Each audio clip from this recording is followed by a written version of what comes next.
Hello guys, welcome back to my channel Joanna Sumber Info. Jangan lupa like, subscribe, and comment. Thank you.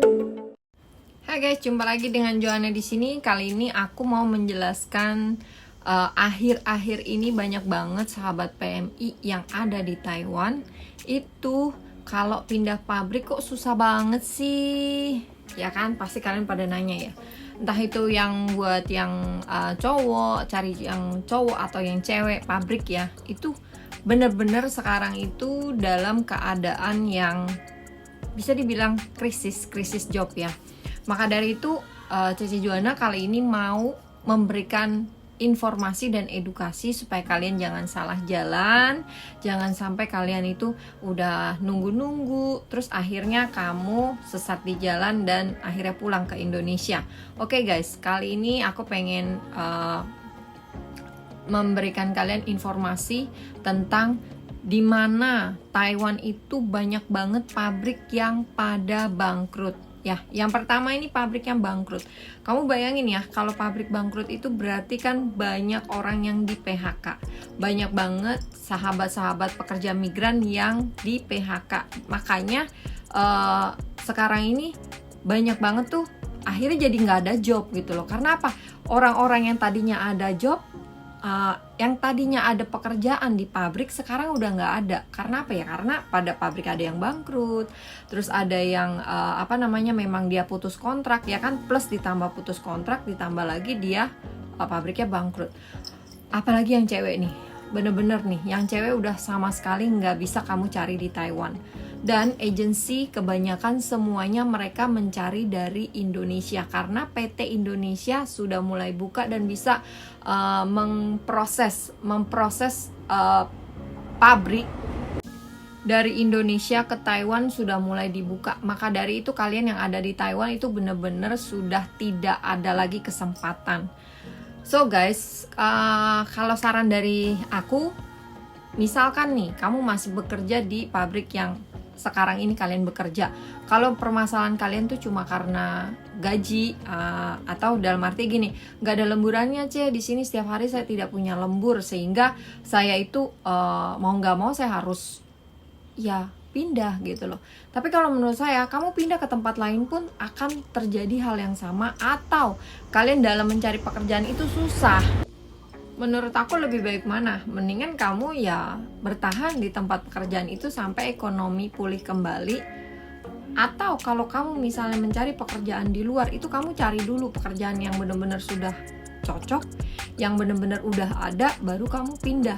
Tapi untuk sekarang ini ya banyak banget ini anak-anak yang cerita ya dari sahabat PMI bahwa aku loh ngelamar kerja ya, dalam arti itu cek lokasi. Di situ pabriknya butuhnya 4 orang. Tapi biodata yang masuk itu kata agensi 400 orang. Kamu bayangin, punya kesempatan nggak kamu untuk masuk ke tempat itu? Pastinya kan susah banget kan, ya nggak? Nah, kalau menurut saya lebih baik kamu kalau memang ada kesempatan di tempat yang semula, lebih baik kamu terusin dulu deh gitu loh sampai ekonominya pulih kembali. Kalau kamu nanya sampai kapan, saya sendiri juga nggak bisa jawab karena apa? Ini kan semua dampak dari corona ya. Jadi global lah sekarang, dunia kan semuanya kena dari COVID ini gitu. Makanya banyak banget pabrik yang bangkrut. Kalau misal kalian benar-benar pengen kerja masih di Taiwan, masih pengen kerja di Taiwan ya kalian bersabar dulu. Tapi kalau kalian merasa aku kerja udah nggak kuat, aku benar-benar nggak bisa, aku nih udah capek banget, ya udah pilihannya cuma satu. Kalau kamu keluar, konsekuensinya kamu tidak akan dapat pekerjaan dan kamu harus pulang ke Indonesia. Ya, kalau kamu memilih untuk jalan lain, yaitu kamu menjadi swasta, ini juga bukan pilihan yang terbaik. Karena apa? Karena sekarang ini juga kamu tahu sendiri ya, banyak banget di luaran kalau bisa dibilang pemutihan lah, banyak banget kan digerebek besar-besaran ya yang kaburan gitu loh, yang swasta. Jadi lebih baik sih memilih tetap dalam keadaan yang resmi. Kalau memang kamu tidak mau lagi di Taiwan, ya cobalah memilih untuk pulang dulu untuk istirahat sementara, terus kamu baru apply lagi masuk ke Taiwan. Itu sih menurut saya ya, tapi saya nggak tahu deh, itu sih terserah diri kalian masing-masing. Cuman yang bisa saya berikan informasi bahwa Taiwan ini sekarang ekonominya bener-bener lagi nggak stabil dan banyak banget pabrik yang bangkrut. Ini memang kenyataan. Jadi buat kalian yang kepengen cari pekerjaan pabrik, di stop dulu pemikiran ini. Kalau memang masih bisa bertahan di majikan yang sekarang, bertahanlah. Dari yang PRT mau pindah ke pabrik, ya dari PRT nih yang mau pindah ke pabrik, ya biasanya kan tanya nih, banyak banget juga. Ini juga sama, jangan dulu. Karena banyak banget kalian yang akhirnya ujung-ujungnya sudah menunggu lama, buang-buang waktu, buang-buang uang, buang-buang cek lokasi. Kan cek lokasi dari misalnya ke stasiun A ke stasiun B, nanti kalian mesti naik taksi untuk cek lokasi, buang-buang waktu, buang-buang duit, ya kan. Terus akhirnya kalian juga nggak dapetin pekerjaan yang kalian inginkan atau yang kalian butuhkan gitu loh. Jadi menurut saya lebih baik jangan dulu, dan kalian boleh memikirkan untuk apakah kalau misalnya dari PRT ya cari lagi PRT. Soalnya kenapa? Sekarang yang kerjaan perawat pasien juga bisa nego gaji gitu ya. Untuk sementara ini masih bisa nego gaji. Karena dari Indonesia masuk ke Taiwan ini pelan-pelan akan mulai masuk ya. Jadi sudah diberlakukan di tahun 2022 bulan 8 ini ya, udah mulai naik gaji yang dari Indonesia nih. Yang dari Indonesia masuk ke Taiwan. Maka dari itu kalian coba deh untuk kalau memang yang mau cari pekerjaan yang gajinya lebih besar, coba nego gaji dulu dengan majikan gitu loh ya, untuk dengan majikan yang baru maksudnya gitu loh. Nah prosesnya yang dari PRT pindah pabrik ini benar-benar kalau menurut saya jangan lakukan ini, karena kalau sampai kalian masih mau juga ya kalian harus benar-benar sudah dapat. Karena ada kejadian juga, dia sebelum finish kontrak 2 bulan sebelum dia mau finish ini, dia udah cari pekerjaan. Setelah itu seminggu sebelum dia finish ini, agent barunya juga udah nyuruh dia datang, ya kan, suruh tanda tangan. Setelah dia tanda tangan, ternyata agentnya bilang gini, kuotanya sudah habis, ternyata di sini dia nggak bisa nerima kamu, makanya kamu pulang dulu deh. Terus kan anak ini bingung, kan saya udah tanda tangan, saya kan udah tinggal masuk aja kerja gitu kan, tinggal beberapa hari lagi, kenapa kok tidak ada kuota ya. Jadi nih kalian lihat nih, kenapa tidak ada kuota.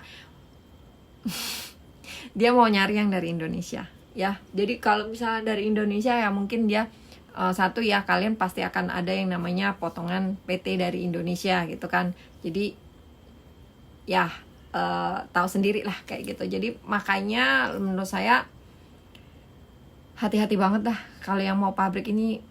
Bener-bener kalian harus pikir mateng-mateng, karena memang bener-bener sekarang keadaannya bukan karena bukan karena seperti dulu lagi gitu loh. Nggak gampang bener. Daripada kalian buang-buang waktu, mendingan cukup sampai di sini aja, dimana kamu mencari pekerjaan yang baru. Kalau bisa bertahan dulu. Untuk yang PRT jangan pindah pabrik dulu ya, lebih baik kamu nego gaji gitu loh ya. Jadi aku cuma mau memberikan informasi seperti ini karena banyak banget yang nanya, masih bertanya kenapa sih kok PRT pindah pabrik sekarang sulit, kok kenapa sih yang job pabrik ke pabrik itu sulit. Karena ya itu banyak yang bangkrut pabriknya, terus banyak banget yang mereka itu yang di PHK kan, sehingga di sini cari pekerjaan. Terus banyak juga yang karena pekerjaan berat terus dia putus kontrak. Ya kalian yang mau pindah pabrik, di stop dulu ya. Ini informasi dan edukasi dari aku. Semoga kalian lebih berhati-hati lagi juga dalam mencari pekerjaan, karena pada saat kalian sudah dapat pekerjaan pun belum tentu kalian bisa bekerja di sana. Seperti tadi yang saya ceritakan, anak ini udah dapat dari 2 bulan yang lalu, dia pikir sudah enak-enak, tenang-tenang, pas dia udah hari H-nya, udah mau finish, malahan agensi barunya bilang dia udah nggak bisa ngambil dia dikarenakan kuotanya tidak ada. Sehingga anak itu harus pulang dulu, baru diproses ulang masuk ke Taiwan. Kan sama aja, berarti udah buang-buang waktu kan. Padahal dia udah bayar uang administrasi bla bla bla gitu kan ya. Jadi ya itulah. Jadi saya bagiin informasi supaya jangan terjadi sama kalian. Gimana caranya? Ya kalian berhati-hati, cari orang yang bisa benar-benar dipercaya agensinya. Dan kalau memang dalam keadaan seperti ini ya saya juga nggak bisa ngomong apa-apa. Kalau memang kalian misalnya ada bukti, ya ini bisa dilaporkan ke 1955, dan yang jelas pasti akan melalui proses yang lama. Oke, terima kasih guys. Semoga informasi ini bisa membuka pikiran Anda, sahabat-sahabat PMI yang ada di Taiwan, dan saya berharap setiap YouTube yang nanti saya buat ini bisa membuat informasi memberikan informasi buat kalian, dan semoga kalian juga jangan sampai salah jalan gitu. Oke, terima kasih. Selamat malam.